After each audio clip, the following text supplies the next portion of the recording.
Okay, so this is the most practical, transportable, relatively economical, but most of all, durable stand for your steel targets. Here we go. Okay, so this is the base you're going to use. You're going to find this on Amazon. I'll put the link of everything I have used. This is very simple. That's the base. I strongly recommend not to use anything that's made with a 2x4 or any wood whatsoever, because the thing is that when the Full Metal Jacket bullet splatters, all of those fragments end up embedded in the wood, which becomes untouchable, very, very sharp. You cut your hands, and it's not good. Wood is not good for building this kind of, especially if you're shooting steel targets. If you're shooting paper targets, obviously it doesn't matter. Then you purchase this bar. This is an angle bar. You will see it right here exactly what it is. It's a 1/4 inch angle bar, and this is 1.5. The width of the lips here, 1.5, and it's a 6-footer. Link is in the description, but you're gonna make it a 5-footer. Cut 1 foot off.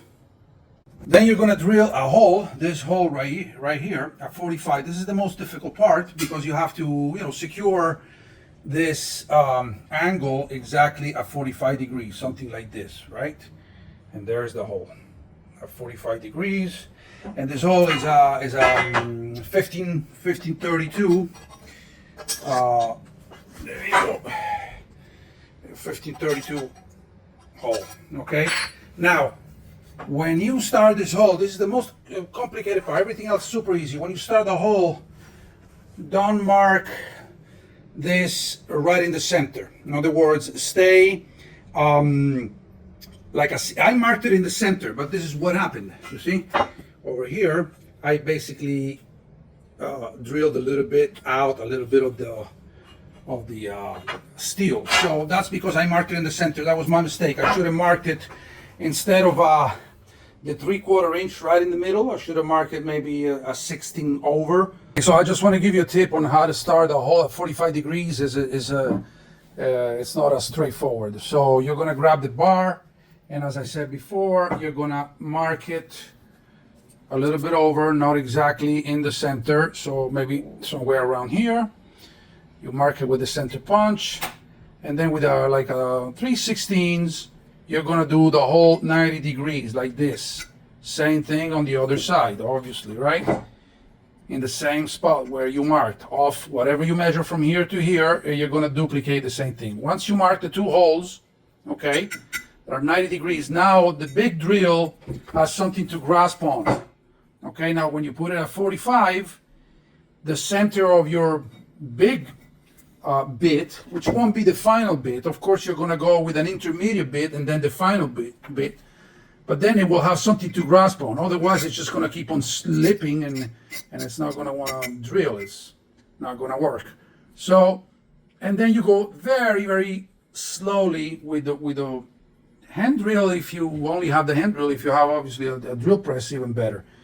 And very, very, very slowly, because obviously the wall is going to try to push that bit to one side, the side that offers the least resistance. So you're going to want to go very, very slow, and eventually you're going to go through. Once you went through with the first bit and it was already a hole that was a 45 degree, then everything is going to be easy with the final bit that you're going to use.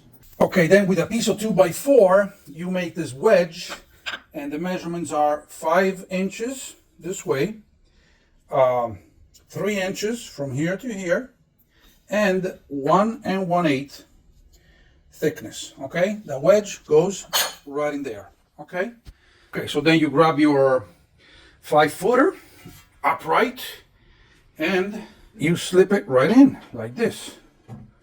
So you see, that's how it goes, right? Let me get a little better light. But I mean, it goes the obvious way. This is obvious the way it's gonna go, right? And then you slip the little footer, or if you want to, you can cut it in 1/2 inch. This is 10 inch actually that I removed. 10 inch from the 6-footer one. Okay, so you now see, you slip this. Okay, there it is. And then you tighten this, leaving a little. Okay, so then you crank it down a little bit, and that's it. Now, as you can see, you can actually, and this thing is going nowhere. After that, you're going to angle it so you see a perfect V. As you can see, this thing has been shot many, many, many times. And this is the most you're going to get. If this focus, this is the most you're going to get. But there is absolutely no dent whatsoever. Because at a 45-degree angle, the bullets are just... This is shot with a 9mm now, okay? Now, finally, you grab this bar right here. I mean, you can buy the colors, which I also will include the link, but it's absolutely not necessary. This is the collar, but again, this is not necessary. I'll put the link anyway. I had some rubber feet right here. If I can make this focus over here, the rubber feet, which I drilled a hole in the middle, okay, and use them to stop, instead of the collars, which if you shoot them, they're probably gonna break.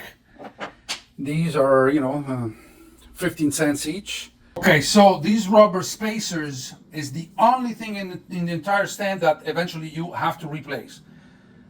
These got shot today several times, but as you can see, they're perfectly usable still. And we shot about 300 rounds, 400 rounds, but they're pennies, so it doesn't matter. You replace them whenever you need to. You will have 50 with you all the time. That's fine. So then what you do is you grab this bar. It's a 7/16 bar. You put it right in here. Okay. I bring these over here. That's the idea right here. Okay. Steel targets. Hang them in place. You're going to buy these hooks as well, which I'll put the link also. The steel target of your choice.